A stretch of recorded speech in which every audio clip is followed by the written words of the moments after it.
دنیا کے لیے تو جھکتا ہے پر کیوں رب کے لیے تو جھکتا نہیں؟ الحمدللہ رب العالمین والصلاة والسلام علی سید المرسلین، اما بعد فاعوذ باللہ من الشیطان الرجیم، بسم اللہ الرحمن الرحیم۔ الصلاة والسلام علیک یا رسول اللہ وعلی آلک واصحابک یا حبیب اللہ۔ الصلاة والسلام علیک یا نبی اللہ وعلی آلک واصحابک یا نور اللہ۔ مدنی چینل کے ناظرین، آپ دیکھ رہے ہیں سلسلہ نماز اور سچے نمازی۔ مدنی چینل کے ناظرین، اس سلسلے میں آپ سنتے ہیں، دیکھتے ہیں نماز کے فضائل، نماز کی اہمیت، نماز کی برکتیں۔ الحمدللہ اس سلسلے میں اولاً ہم قرآن مجید سے نماز کی اہمیت کو سنتے ہیں، پھر احادیث مبارکہ سے سنتے ہیں، اس کے بعد ہم اس میں شامل کرتے ہیں کسی بھی سچے نمازی کی حکایت جو نماز سے تعلق رکھتی ہے۔ آئیے سلسلے کو شروع کرنے سے پہلے آغاز کرتے ہیں درود پاک کی فضیلت سے۔ میرے اور آپ کے پیارے نبی صلی اللہ تعالی علیہ وسلم ارشاد فرماتے ہیں کہ جب بھی اللہ تعالیٰ سے کوئی حاجت طلب کرو تو مجھ پر درود پاک پڑھ کر آغاز کرو، کہ اللہ پاک کی یہ شان نہیں ہے کہ اس سے دو حاجتیں یا دو سوال کیے جائیں اور وہ ایک کو پورا کر دے اور دوسرے کو چھوڑ دے۔ مدنی چینل کے ناظرین، اس حدیث پاک میں یہ بتایا گیا ہے کہ جب بھی ہم اللہ تعالیٰ سے کوئی حاجت طلب کریں، کوئی دعا کریں، اپنی ضرورت کا سوال کریں تو درود پاک سے آغاز کیا جائے، کہ جب ہماری دعا کے ساتھ درود پاک شامل ہو جائے گا تو جہاں رب کریم درود پاک کو قبول فرمائے گا، اس کے صدقے، درود پاک کے وسیلے اور درود پاک کی برکت سے اللہ کریم ہماری دعا کو بھی قبول فرما لے گا اور ہماری حاجت کو پورا کر دے گا۔ مدنی چینل کے ناظرین، تو ہم اپنی دعاؤں کو آداب کے ساتھ اگر مانگیں گے اور بالخصوص ہم درود پاک کا اہتمام کریں گے تو انشاءاللہ تعالی درود پاک کی برکت سے ہماری دعائیں جلد قبول ہوں گی، اور اس کی برکت سے ہمیں انشاءاللہ تعالی بہت ساری ہماری پریشانیاں، مسائل حل ہو جائیں گے۔ آج لوگ اپنی حاجتوں کی وجہ سے، اپنی ضرورتوں کی وجہ سے پریشان ہیں، مگر دعا نہیں کرتے، اور اگر دعا کرتے ہیں تو طریقے سے نہیں کرتے، اس کے آداب کے ساتھ نہیں کرتے، درود پاک نہیں پڑھا جاتا۔ تو ہمیں چاہیے کہ ہم دعا کا آغاز، اپنی حاجتوں کا سوال درود پاک کے ساتھ کریں۔ انشاءاللہ اللہ تعالی ہماری دعاؤں پر ضرور نظر رحمت فرمائے گا۔ صلو علی الحبیب صلی اللہ تعالی علی محمد وعلی آلہ وصحبہ وبارک وسلم۔ آئیے سلسلے کا آغاز کرتے ہیں، اور آج ہمارا جو ٹاپک ہے وہ متبرک مقامات میں نماز ہے۔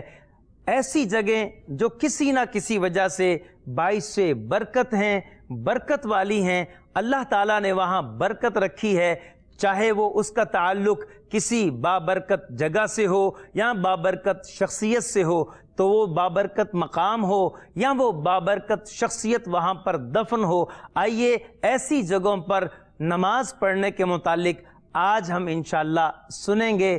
آغاز کرتے ہیں قرآن مجید کی آیت مبارکہ سے۔ اللہ تبارک و تعالی سورۃ البقرہ میں ارشاد فرماتا ہے، وَإِذْ جَعَلْنَا الْبَيْتَ مَثَابَةً لِلنَّاسِ وَأَمْنًا وَاتَّخِذُوا مِن مَّقَامِ إِبْرَاهِيمَ مُصَلًّى وَعَهِدْنَا إِلَىٰ إِبْرَاهِيمَ وَإِسْمَاعِيلَ أَن طَهِّرَا بَيْتِيَ لِلطَّائِفِينَ وَالْعَاكِفِينَ وَالرُّكَّعِ السُّجُودِ۔ ترجمہ کنز الایمان۔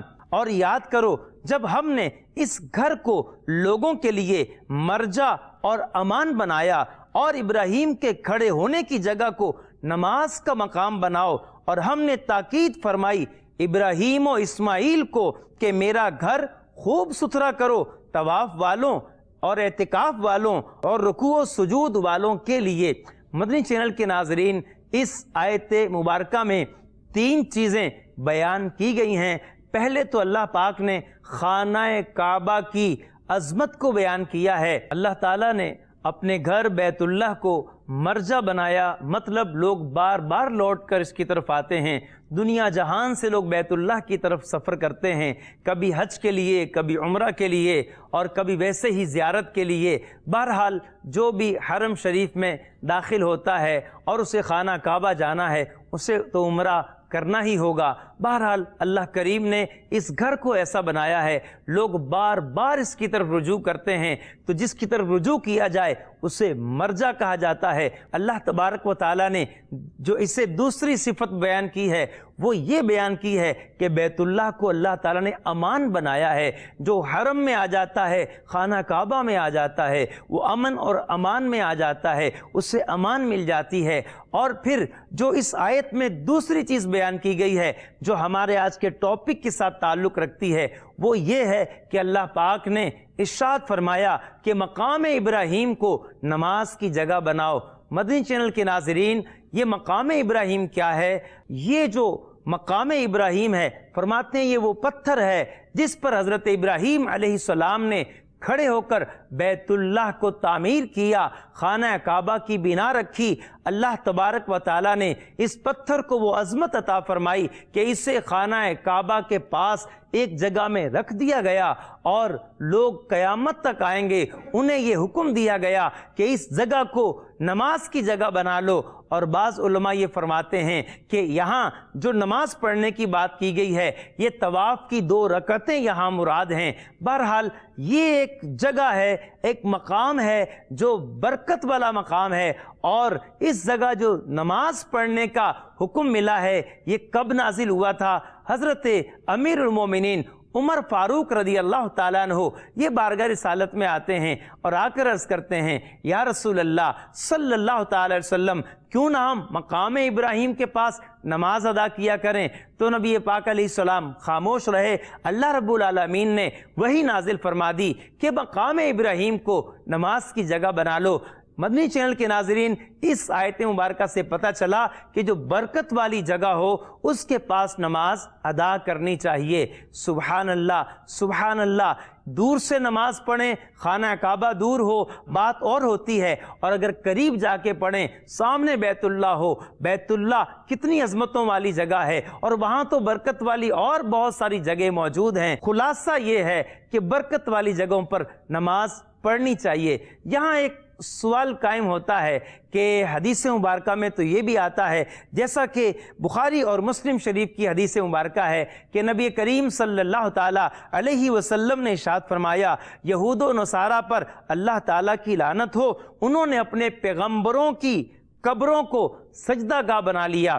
اس حدیث مبارکہ کا کیا مطلب ہے؟ تو اس حدیث مبارکہ کا مطلب مفتی احمد یار خان نعیمی رحمۃ اللہ تعالی علیہ سے پوچھتے ہیں، شارح صحیح مسلم امام نووی سے پوچھتے ہیں، اور دیگر بڑے بڑے جو شارحین حدیث ہیں ان کی بارگاہ میں حاضری دیتے ہیں۔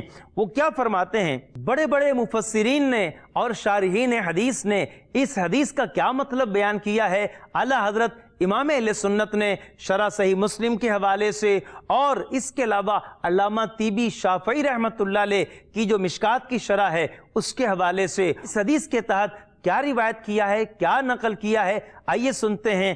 آپ فرماتے ہیں، یہود و نصارہ اپنے انبیاء کی قبروں کو سجدہ کرتے تھے، انہیں اپنا قبلہ بنا لیتے تھے اور نماز میں انہی کی طرف منہ کرتے تھے۔ اس طرح انہوں نے قبروں کو بت بنا لیا تھا، اس لیے آپ نے ان پر لعنت بھیجی اور مسلمانوں کو ایسے کاموں سے منع کیا۔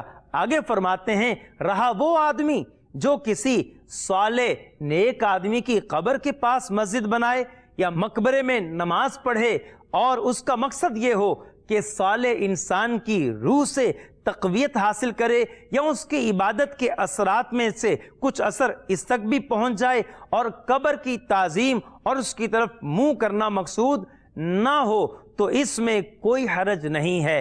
اور آگے فرماتے ہیں، کیا تم نہیں جانتے کہ حضرت اسماعیل علیہ السلام کی قبر مسجد حرام میں حتیم کے پاس ہے، اس کے باوجود یہ مسجد ان تمام مقامات سے افضل ہے جنہیں کوئی نمازی نماز پڑھنے کے لیے تلاش کرتا ہے۔ تو اس شرح سے یہ بات واضح ہو گئی کہ قبر کے اوپر سجدہ کرنا یا قبر کو سجدہ گاہ بنا لینا، قبر کی طرف منہ کر کے نماز پڑھنا، اس کی ممانعت ہے، اور قبر کے اوپر نماز پڑھنا یہ بالکل حرام ہے۔ اور اگر کوئی شخص کسی قبر کی طرف نماز پڑھتا ہے اور اس سے سجدہ کرتا ہے، اگر اس کی نیت عبادت کی ہے تو یہ کفر ہے، اور اگر اس کی نیت قبر کی تعظیم کی ہے تو یہ حرام ہے۔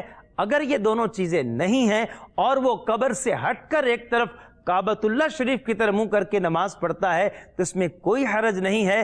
تمام علماء، کئی سو سال سے علماء اپنی کتابوں میں اس حدیث کی شرح لکھتے آ رہے ہیں کہ اس کا مطلب یہی ہے کہ ان قبروں کو سجدہ گاہ نہ بنایا جائے، ان کے اوپر نماز نہ پڑھی جائے، ان کی طرف منہ کر کے نماز نہ پڑھی جائے۔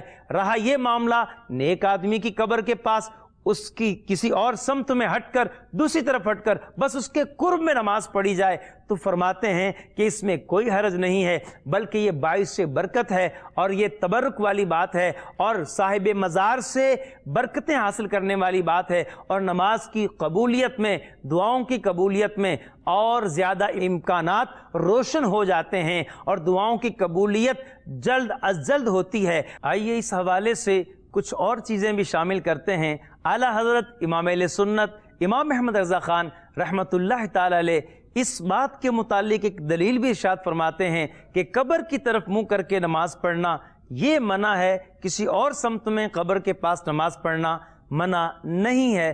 آپ نے پھر حدیث مبارکہ روایت کی، صحیح بخاری شریف کی یہ حدیث مبارکہ پھر آپ نے روایت کی ہے کہ حضرت امیر المومنین حضرت عمر بن خطاب رضی اللہ تعالی عنہ نے حضرت انس بن مالک کو دیکھا کہ قبر کی طرف نماز پڑھ رہے ہیں۔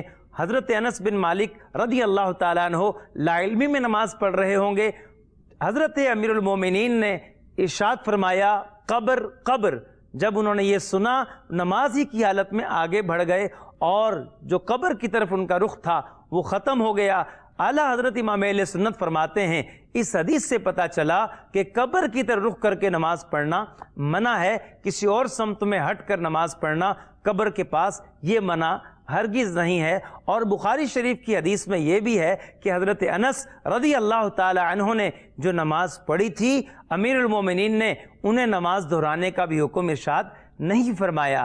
تو بہرحال آگے بڑھتے ہیں اور اسی حدیث مبارکہ کی شرح حکیم الامت مفتی احمد یار خان نعیمی رحمۃ اللہ تعالی علیہ سے سنتے ہیں۔ حکیم الامت مفتی احمد یار خان نعیمی رحمۃ اللہ تعالی علیہ اسی حدیث مبارکہ کہ اللہ تعالیٰ یہود و نصارہ پر لعنت کرے کہ انہوں نے اپنے انبیاء کی قبروں کو سجدہ گاہ بنا لیا، اس کے تحت آپ فرماتے ہیں اس طرح کہ ان کی قبروں کی طرف سجدہ کرنے لگے، بعض انہی قبروں کو پوجنے لگے، یہ دونوں فعل شرک ہیں، یا ان کی قبروں کو مسمار کر کے فرش مسجد میں داخل کر لیا اور اس پر کھڑے ہو کر نماز پڑھنے لگے، یہ بھی حرام ہے، اس میں قبر کی توہین ہے۔ خیال رہے بزرگوں کے آستانوں کے برابر مسجد بنانا اور برکت کے لیے وہاں نمازیں پڑھنا، قرآن شریف پڑھنا بہت احادیث مبارکہ سے ثابت ہے اور قرآن مجید سے ثابت ہے۔ آگے فرماتے ہیں کہ سورہ کہف میں اللہ تعالیٰ ارشاد فرماتا ہے لَنَتَّخِذَنَّ عَلَيْهِمْ مَسْجِدًا، یعنی مسلمانوں نے کہا ہم اصحاب کہف کے غار پر مسجد بنائیں گے، کہ جہاں اصحاب کہف ہیں تشریف فرما ہیں وہیں ہم مسجد بنائیں گے اور ان کی برکتیں حاصل کرنے کے لیے اس مسجد میں نماز ادا کریں گے۔ آگے فرماتے ہیں حضور صلی اللہ تعالیٰ علیہ وسلم کے روضہ انور اور اکثر صحابہ کے مزارات کے پاس مسجدیں ہیں، یہ خود صحابہ یا صالحین نے بنائیں۔ اب مزارات اولیاء کے پاس عامت المسلمین، عام مسلمان مسجدیں بناتے ہیں، مقبولوں کے قرب میں نماز زیادہ قبول ہوتی ہے۔ مسجد نبوی میں ایک نماز کا ثواب 50,000 ہے۔ حضور انور صلی اللہ تعالی علیہ وسلم کے قرب کی وجہ سے رب تعالیٰ نے گناہگار اسرائیلیوں سے فرمایا تھا ادخلوا الباب سجدا وقولوا حطۃ، فرماتے ہیں یعنی بیت المقدس کے دروازے میں سجدہ کرتے ہوئے داخل ہو جاؤ اور وہاں جا کر توبہ کرو، قبور انبیاء کی برکت سے توبہ قبول ہوگی۔ سبحان اللہ۔ مدنی چینل کے ناظرین، اس حدیث مبارکہ اور اس کی شرح سے معلوم ہوا کہ قبر کی طرف منہ کر کے نماز پڑھنا منع ہے۔ ہاں قبر سے ہٹ کر اللہ والوں کی جو قبریں ہیں، مزارات اولیاء ہیں، یہ برکت والی جگہ ہیں، ان کے پاس جب نماز پڑھی جائے تو نماز زیادہ قبول ہوتی ہے۔ اور آپ نے سنا کہ امام نووی ہوں، امام طیبی شافعی ہوں، حضرت ملا علی قاری ہوں، اعلیٰ حضرت امام اہل سنت ہوں، صدر الفاضل نعیم الدین مراد آبادی ہوں، یا حکیم الامت ہوں، اور دیگر بڑے بڑے اکابر علماء نے اس بات کی صراحت کی ہے کہ قبریں جو ہیں، اولیاء اللہ کی جو قبور ہیں، صالحین کی جو قبور ہیں، مزارات اولیاء ہیں، یہ برکت والی جگہ ہیں، ان کے پاس اگر نماز پڑھی جائے تو یہ زیادہ قبول ہوتی ہے۔ اور مدنی چینل کے ناظرین، ہم نے یہ جو آیت مبارکہ ہم نے شروع میں سلسلے میں شامل کی ہے، جس سے ہم نے سلسلے کا آغاز کیا، اس میں اللہ تبارک و تعالیٰ نے پہلی بات بیت اللہ کی امن والی جگہ ہونے، امان والی جگہ ہونے، مرجع ہونے کو بیان کیا۔ دوسری بات مقام ابراہیم کو یہ بتایا کہ اس کے پاس نماز پڑھا کرو، اور تیسری بات یہاں یہ فرمائی اللہ تبارک و تعالیٰ نے حضرت ابراہیم علیہ السلام اور حضرت اسماعیل علیہ السلام کو یہ حکم فرمایا کہ رکوع کرنے والوں، طواف کرنے والوں، اعتکاف کرنے والوں، سجدہ کرنے والوں یعنی نمازیوں کے لیے بھی مسجد حرام کو ستھرا کرو، اس کی صفائی کرو۔ مسجد کی صفائی کرنا واقعی بڑا عظیم کام ہے۔ تیسری بات یہاں یہ بیان کی گئی۔ آئیے آگے بڑھتے ہیں، ہم اپنے سلسلے میں اپنے موضوع کے متعلق ایک خاص حدیث مبارکہ بھی لے کر آیا کرتے ہیں۔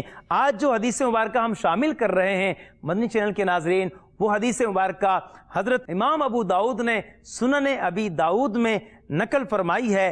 وہ حدیث مبارکہ کیا ہے؟ آئیے سنتے ہیں۔ حضرت ابراہیم بن صالح بن درہم، یہ اس حدیث کے راوی ہیں، یہ بیان کرتے ہیں کہ میں نے اپنے والد صاحب سے سنا۔ ان کے والد صاحب کون ہیں؟ حضرت صالح بن درہم رضی اللہ تعالیٰ عنہ فرماتے ہیں کہ میں نے اپنے والد صاحب سے سنا، انہوں نے ہمیں بیان کیا کہ ہم حج کے ارادے سے بیت اللہ کی طرف گئے، خانہ کعبہ کی طرف گئے۔ کہتے ہیں راستے میں ہمیں ایک شخص ملے اور انہوں نے ہم سے یہ کہا، فقال لنا الى جنبکم قریۃ یقال لها الابلہ۔ کہتے ہیں ہمیں ایک شخص ملے، انہوں نے ہم سے کہا کہ بھئی تمہارے ہاں ایک بستی ہے جس کا نام ابلہ ہے، کیا وہ بستی موجود ہے؟ قلنا نعم، ہم نے کہا ہاں ہمارے ہاں اس نام کی بستی موجود ہے۔ تو پھر کیا ہوا؟ کہتے ہیں قالا، انہوں نے ہمیں یہ ارشاد فرمایا، من یضمن لی منکم ان یصلی علی فی مسجد العشار رکعتین او اربعا ویقول ھذہ لابی ہریرہ۔ فرماتے ہیں انہوں نے ہم سے یہ کہا کہ تو پھر تم میں سے کون میری ضمانت لیتا ہے کہ تمہارے ہاں جو ابلہ نامی بستی ہے اس میں ایک مسجد عشار ہے، تو کون ضمانت لیتا ہے کہ وہاں جا کر اس مسجد میں 2 رکعت نفل پڑھے یا 4 رکعت نفل پڑھے، اور اس کے بعد یہ کہے کہ یہ جو میں نے نماز پڑھی ہے اس کا ثواب ابو ہریرہ کو ملے۔ سبحان اللہ۔ راوی حضرت صالح بن درہم کے بیان سے واضح ہوا وہ جو شخص ان کو ملے تھے وہ حافظ الحدیث، کثیر احادیث کے حافظ، اور سب سے زیادہ صحابہ کرام میں احادیث بیان کرنے والی ہے وہ عظیم ہستی حضرت عبد الرحمن، جن کو ابو ہریرہ کہا جاتا ہے، اور بھی ان کے نام میں اقوال ہیں، مشہور حضرت ابو ہریرہ کے نام سے ہیں۔ وہ ہستی کوئی اور نہیں تھی، حضرت ابو ہریرہ رضی اللہ تعالیٰ عنہ کی ہستی تھی۔ آپ نے ان سے درخواست پیش کی، ان سے کہا کون ضمانت لیتا ہے کہ تم میں سے کوئی وہاں جائے، مسجد عشار میں نماز پڑھے اور اس کا ثواب مجھے پہنچائے؟ یہ آخر مسجد عشار میں جا کے نماز پڑھنے کا کیوں فرما رہے تھے؟ خود ہی آگے فرماتے ہیں، سمعت خلیلی رسول اللہ صلی اللہ تعالی علیہ وسلم، میں نے اپنے خلیل رسول پاک صلی اللہ تعالی علیہ وسلم کو فرماتے ہوئے سنا ہے، ان اللہ یبعث من مسجد العشار یوم القیامت شہداء لا یقوم مع شہداء بدر غیرہم۔ سبحان اللہ۔ نبی پاک علیہ السلام نے ارشاد فرمایا روز محشر اللہ تعالی مسجد عشار سے ایسے شہداء کو اٹھائے گا کہ غزوہ بدر کے شہداء کے ساتھ ان کے علاوہ کسی اور کا حشر نہیں ہوگا۔ اللہ تعالیٰ ان شہداء کا حشر بھی غزوہ احد کے شہداء کے ساتھ کرے گا۔ اللہ اکبر۔ حضرت امام ابو داؤد فرماتے ہیں حاضل مسجد مما یلی النہر ای نہر الفرات، آپ فرماتے ہیں نہر فرات کے پاس یہ مسجد موجود ہے۔ حضرت ابو ہریرہ رضی اللہ تعالیٰ عنہ آپ کا یہ عمل بتاتا ہے کہ برکت والی جگہ پر جا کر نماز پڑھنے سے نماز زیادہ قبول ہوتی ہے، اس میں برکت زیادہ آ جاتی ہے اور وہ زیادہ باعث فضیلت ہو جاتی ہے۔ اور اس پر ہمیں یہ بھی پتہ چلا کہ مسجد عشار کی فضیلت کیوں بیان کی گئی کہ وہاں اللہ تعالیٰ کے نیک بندے مدفون ہوں گے اور قیامت کے دن اللہ تعالیٰ انہیں شہدائے بدر کے ساتھ رکھے گا۔ تو اس حدیث مبارکہ سے واضح طور پہ پتہ چلا کہ برکت والی جگہ پر نماز پڑھنے سے زیادہ ثواب ملتا ہے، نماز زیادہ قبول ہوتی ہے۔ سبحان اللہ، قرآن مجید بھی فرماتا ہے برکت والی جگہ پر نماز پڑھی جائے، حدیث مبارکہ بھی فرماتی ہے برکت والی جگہ پہ نماز پڑھی جائے۔ ہمارے اسلاف بزرگان دین جو ہیں ان کا بھی یہی عمل ہے کہ برکت والی جگہ پر نمازیں پڑھی جائیں۔ اور برکت والی جگہیں کون سی ہیں؟ ایسی جگہ مقام ابراہیم ہے، ہم نے وہ بھی قرآن مجید کی روشنی میں سنا کہ اللہ والے حضرت ابراہیم علیہ السلام کے قدم شریف کی برکت سے اس پتھر کو اتنا مقام اور عظمت مل گئی کہ اللہ پاک نے اس کے پاس نماز پڑھنے کا حکم دیا۔ اور شہداء اللہ کی راہ میں جان دینے والے اللہ کو اتنے پیارے ہیں اور وہ اتنی عظمتوں والے اللہ کے نیک بندے ہیں کہ جہاں وہ دفن ہوں اس کے پاس جو مسجد ہو، ترغیب دلائی گئی ہے کہ وہاں بھی جا کر نماز پڑھی جائے اور اس نماز کی فضیلت دوسری جگہوں سے بڑھ جاتی ہے۔ مدنی چینل کے ناظرین، اس حدیث مبارکہ سے ہمیں یہ بات بھی پتہ چلی کہ حضرت ابو ہریرہ رضی اللہ تعالی عنہ نے جب نبی پاک علیہ السلام سے یہ فرمان عالی شان سنا کہ فلاں مسجد ایسی عظیم الشان ہے کہ اس مسجد کے پاس جو شہداء مدفون ہوں گے وہ روز محشر غزوہ بدر والے شہداء کے ساتھ انہیں لایا جائے گا، اور جس طرح غزوہ بدر کے شہداء پر اللہ تعالیٰ انعام و اکرام فرمائے گا، اسی طرح سے مسجد عشار کے پاس جو شہداء مدفون ہوں گے اللہ کریم قیامت کے دن ان پر بھی غزوہ بدر کے شہداء کے طفیل نظر رحمت فرمائے گا اور برکتوں سے مالا مال کرے گا۔ مدنی چینل کے ناظرین، حضرت ابو ہریرہ رضی اللہ تعالی عنہ جب آپ نے سرکار مدینہ صلی اللہ تعالی علیہ وسلم سے یہ پیاری پیاری حدیث مبارکہ سنی، مسجد عشار کو باعث برکت ہونے کا سنا کہ یہ بڑی برکت والی مسجد ہے، یہاں اللہ کے نیک بندے دفن ہیں اس کے پاس، تو وہاں پر نماز پڑھنے کے لیے آپ نے خود تو نہیں جا پائے مگر اس علاقے کے لوگ آئے تو آپ نے ان سے کہا کہ وہاں جا کر نماز پڑھو اور اس کا ثواب مجھے پہنچا دو۔ ایک تو بات یہ پتہ چلی کہ صحابہ کرام علیہم رضوان کا یہ طریقہ ہے، یہ ان کی عقیدت اور ان کا عقیدہ ہے کہ اللہ والوں کے جو مزارات ہوتے ہیں وہ بڑے برکت والے مقام ہوتے ہیں، اور ان برکت والے مقامات کے پاس اگر مسجد ہے یا مسجد نہیں بھی ہے تو اس کے پاس جو ہے اگر نماز پڑھی جائے تو اس کی قبولیت کی زیادہ امید ہے، اور ایسی نماز کوئی پڑھ کر اس کا ثواب مجھے ایصال کر دے۔ ایک تو یہ پتہ چلا، اور پھر اس سے یہ بھی واضح ہوا کہ حضرت صالح بن درہم جو تابعی بزرگ ہیں یعنی صحابہ کی زیارت کرنے والے ہیں، انہوں نے بھی آگے سے انکار نہیں کیا کہ وہ تو ایسی جگہ ہے کہ وہاں پر تو لوگ دفن ہیں، اس کے پاس نماز پڑھنے کا کیوں کہا جا رہا ہے؟ نہیں، بلکہ انہوں نے بھی اس کو ایکسپٹ کیا، اسے قبول کیا، اس کا انکار نہیں کیا۔ اور ایک بات یہ بھی پتہ چلی کہ زندہ کو بھی ایصال ثواب ہو سکتا ہے۔ مدنی چینل کے ناظرین، یہ تھا آج کا سلسلہ نماز اور سچے نمازی۔ اللہ کریم ہمیں سچے نمازیوں کے طفیل سچا نمازی بنا دے، پکا نمازی بنا دے، آمین بجاہ النبی الامین صلی اللہ تعالی علیہ وسلم۔ دنیا کے لیے تو جھکتا ہے پر کیوں رب کے لیے تو جھکتا